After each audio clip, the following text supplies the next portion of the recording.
Hi, I'm Rob Wolf, Director of Communications at the Center for Court Innovation. Welcome to another New Thinking podcast. Today I'm speaking with Ann Johnson, who is an Assistant District Attorney with the Harris County District Attorney's Office in Texas. And she is also the Human Trafficking Section Chief of that office. And for those who may not realize, Harris County is where Houston is located. Very large county. Thank you very much, Ms. Johnson, for joining me today.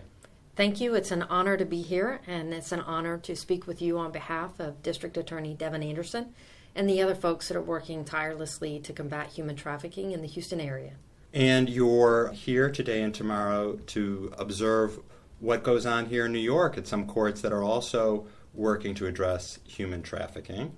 Yes, we are very fortunate that our Safe Court team, which is a prostitution diversion court, our defense attorney, our probation officer, our judges, and our research partner, and I myself have been able to come up and visit two of your companion courts to be able to work with our peers and exchange ideas and see about the innovations that are taking place here locally.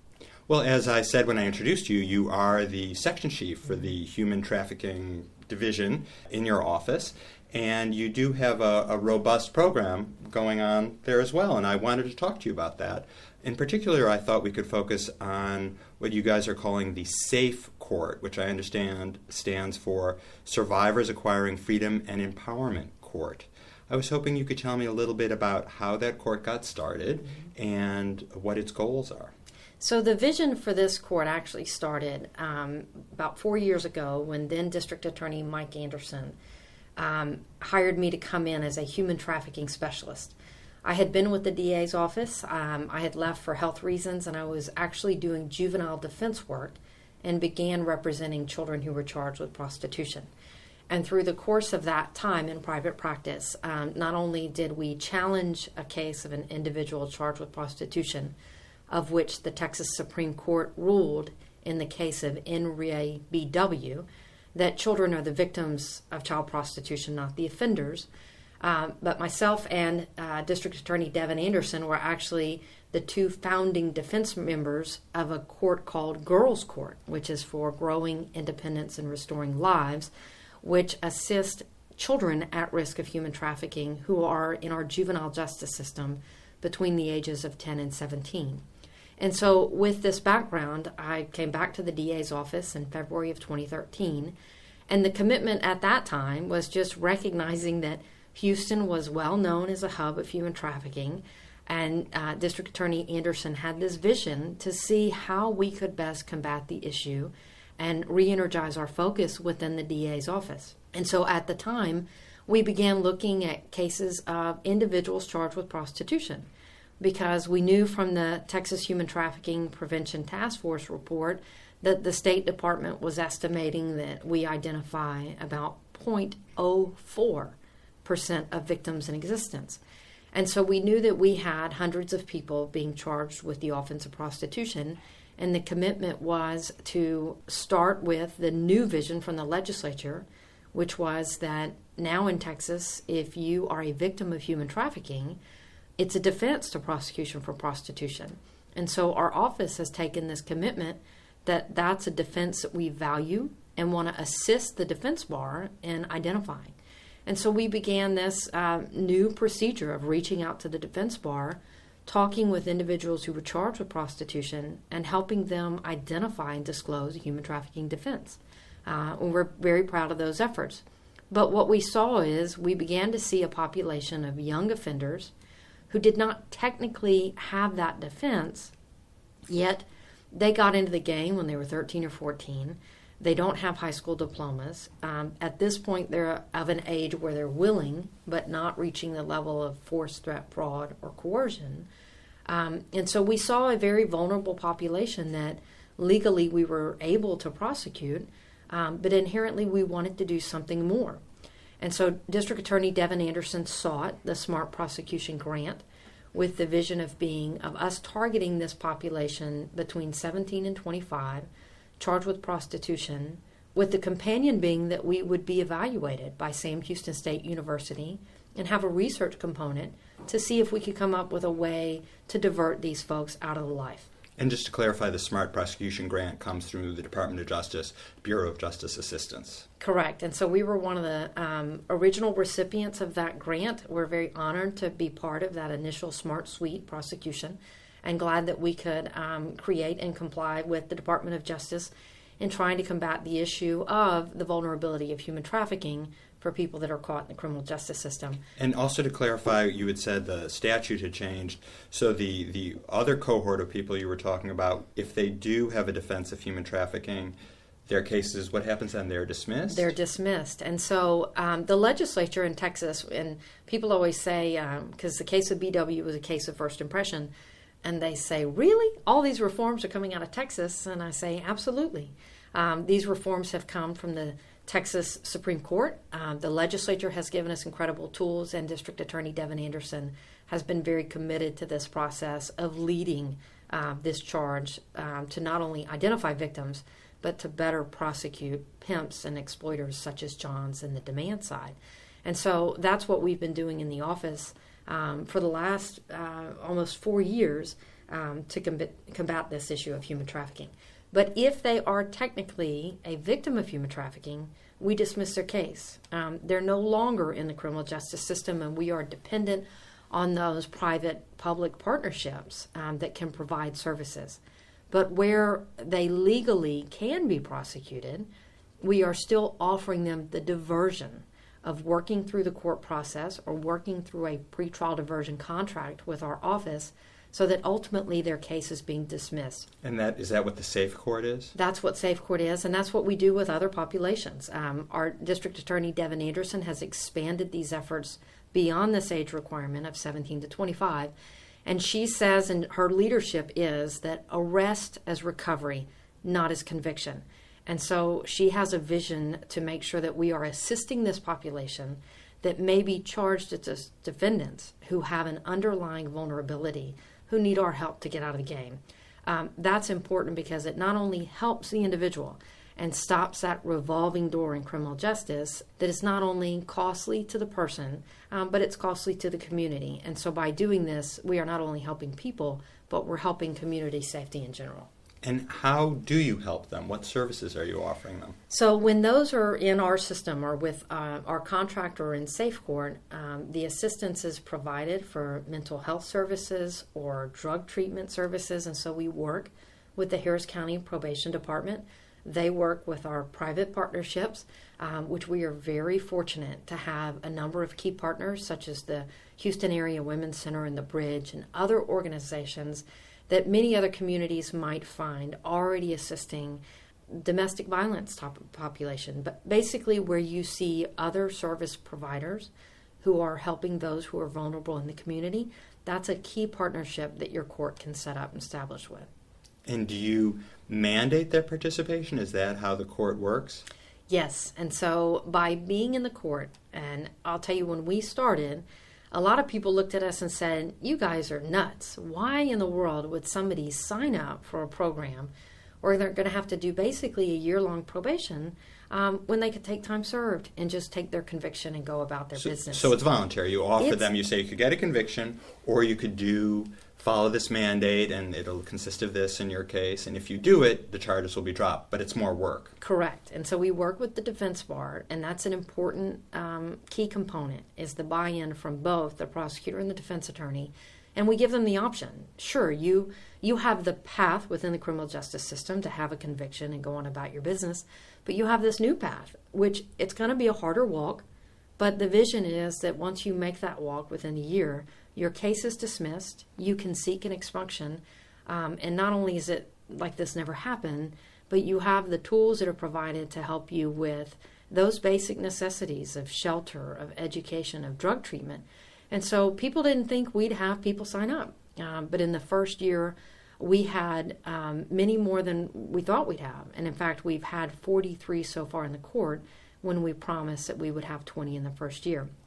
We had such an outpouring of requests from defendants who wanted to become clients of Safe Court that our district attorney expanded the program to allow for this alternative pretrial diversion. And so Harris County is in a position that if somebody wants help from our office District Attorney Devin Anderson has said, we're going to find a way to give it to you. That is a new vision that we are finding is allowing people the ability to get on with their lives.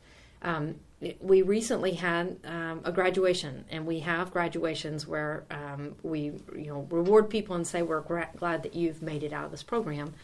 And our defense attorney who works on the court was at a local restaurant getting lunch, and all of a sudden heard her name.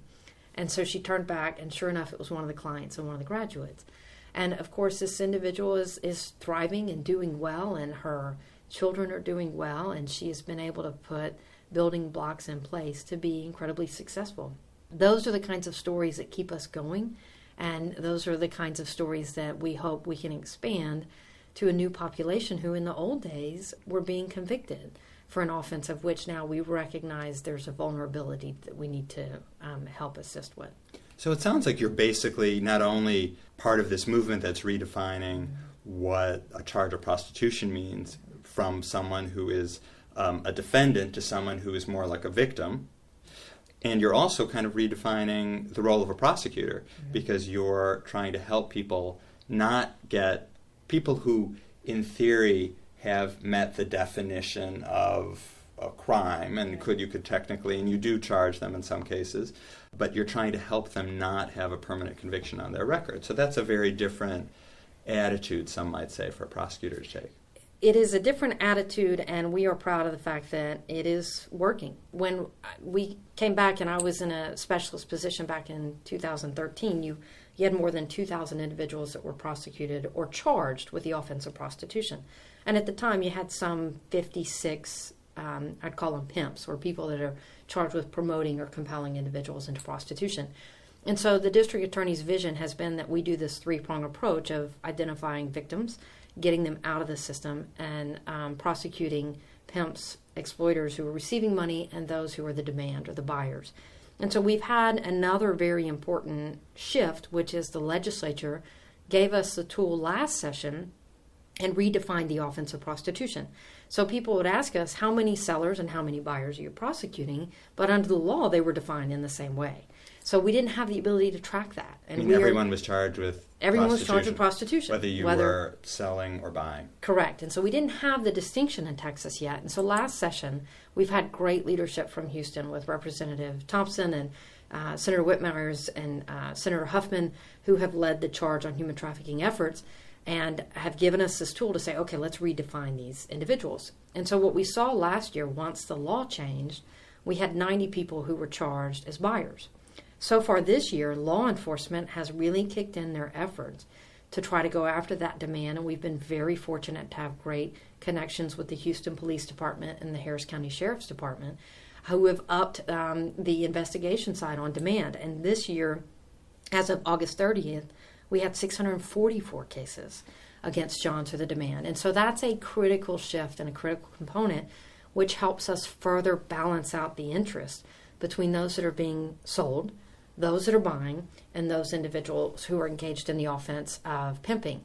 And so we also have a wide variety of tools where we can charge individuals, and we most often charge, which people don't realize, Texas has gotten this right since the 70s, and Texas had a statute of compelling prostitution of a minor on the books since 1973, and it's a law that has been there to be utilized, and we most often charge under that offense or that crime because it's got good case law and it's a good provision that protects individuals from being compelled into prostitution, whether you're a minor or an adult. And so we also have other ranges of aggravated promotion or prostitution. And so far this year, as of August 30th, we had 101 individuals that we had charged with promotion or pimping. And so we've seen a steady decline over the last 4 years of sellers, and an increase every year of cases against pimps, promoters for various levels of offenses, and now buyers, which we can track. It has also meant that we have increased the commitment of prosecution. And so our office is not just a specialist, but now I'm the human trafficking section chief. We have wonderful district attorneys that work with us, from our felony grade prosecutors of Anna Martinez and Chelsea Honeycutt to our misdemeanor prosecutors that we have working on the demand side and with our overflow population. So we now have 5 prosecutors, an investigator, and a paralegal. And many of us are on call 24/7 for law enforcement. And you mentioned, an important component of the Smart Prosecution grant is that there's a research component. That's the smart and that's what makes it smart, I guess, is trying to find out what works and what doesn't.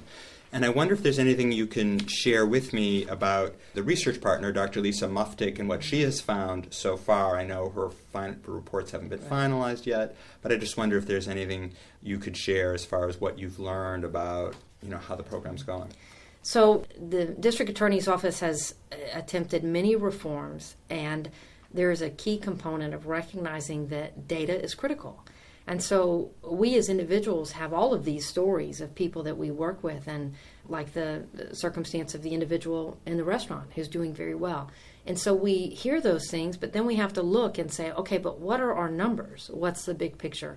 And so we are very fortunate that Dr. Muftig is evaluating our data, looking at the information, and also evaluating us and saying, are we doing well and where do we need to evolve? And the entire team has been open to doing that. And so far, we have had people stay on track for our 4-phase graduation. Of course, we've had people that have not made it, that we've had to evolve and work with and try to figure out how to best assist them. But since we've had this overflow population, because we've had so much interest, we've been able to provide an alternate pretrial diversion where they're not getting the same level of assistance. For example, they're not getting the monthly interaction with the judge. And they're not getting that monthly interaction with our probation officer and our defense attorney who are dedicated to safe court. And so far, what Dr. Muftig has found is that the population that's in safe court is recidivating at about a third.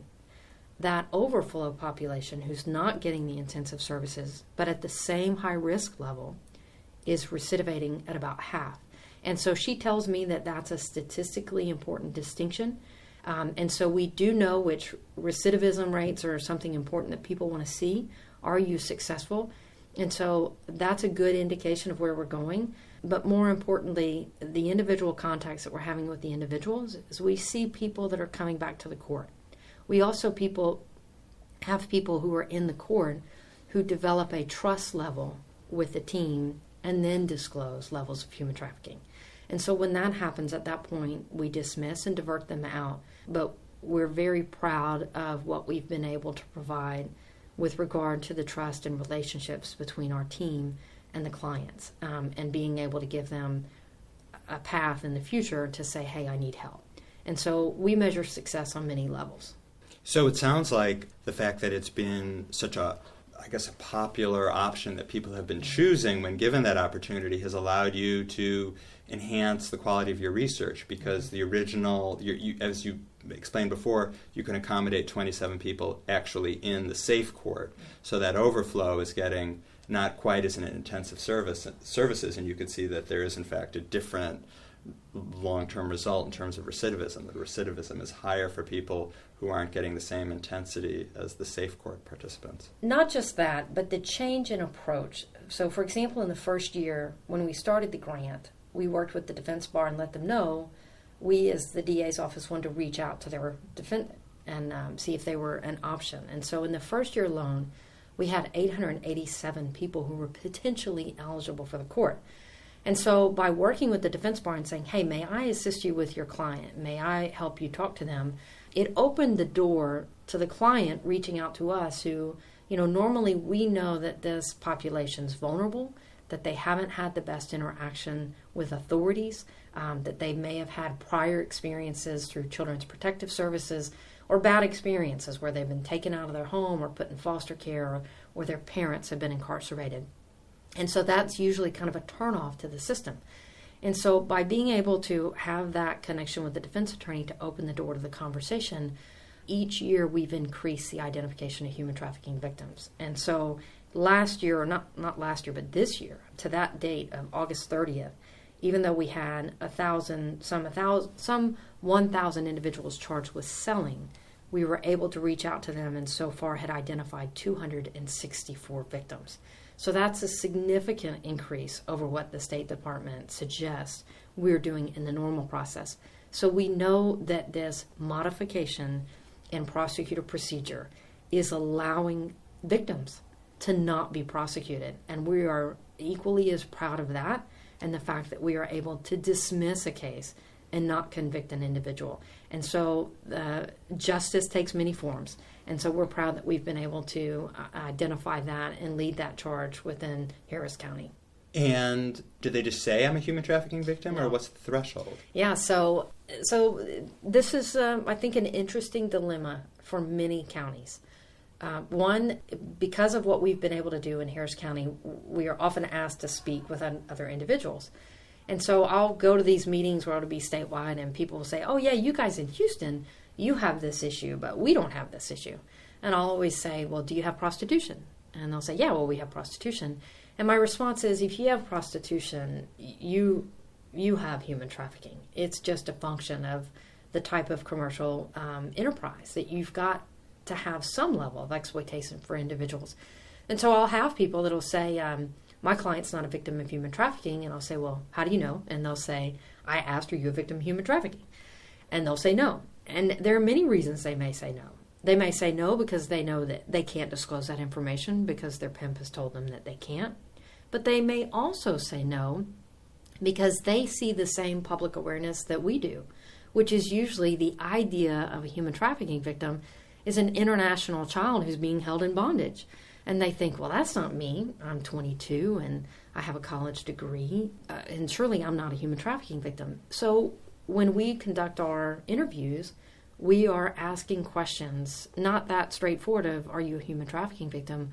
But we ask other questions that we know when they answer and they disclose levels of force, threat, fraud, and coercion, that they don't realize that's what's happening. We then identify them as human trafficking victims.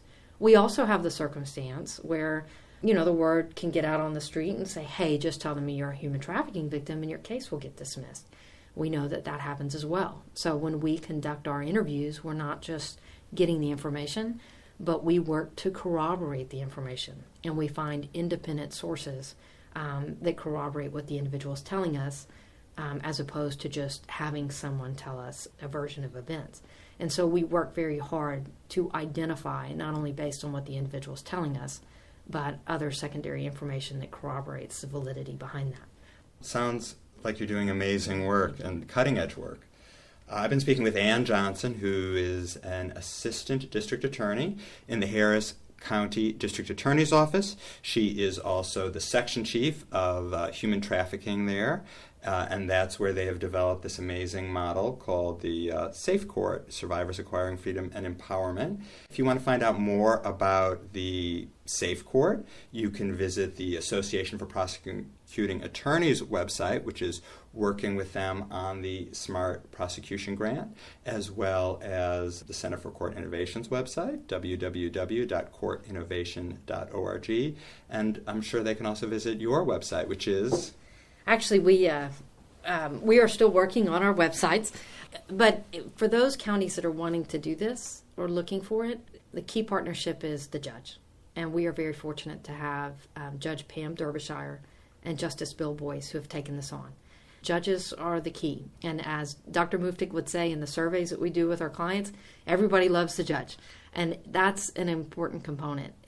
So judges have the ability to make this happen. The DA's office is a critical component as well. But there are many judges out there that could start this initiative, and they're kind of the tip of the spear to be able to combat the issue and treat individuals in this way. So there are some inspiring words there, judges. So thank you again for taking the time to talk with me. Thank you. And I'm Rob Wolf, Director of Communications at the Center for Court Innovation. Thank you for listening.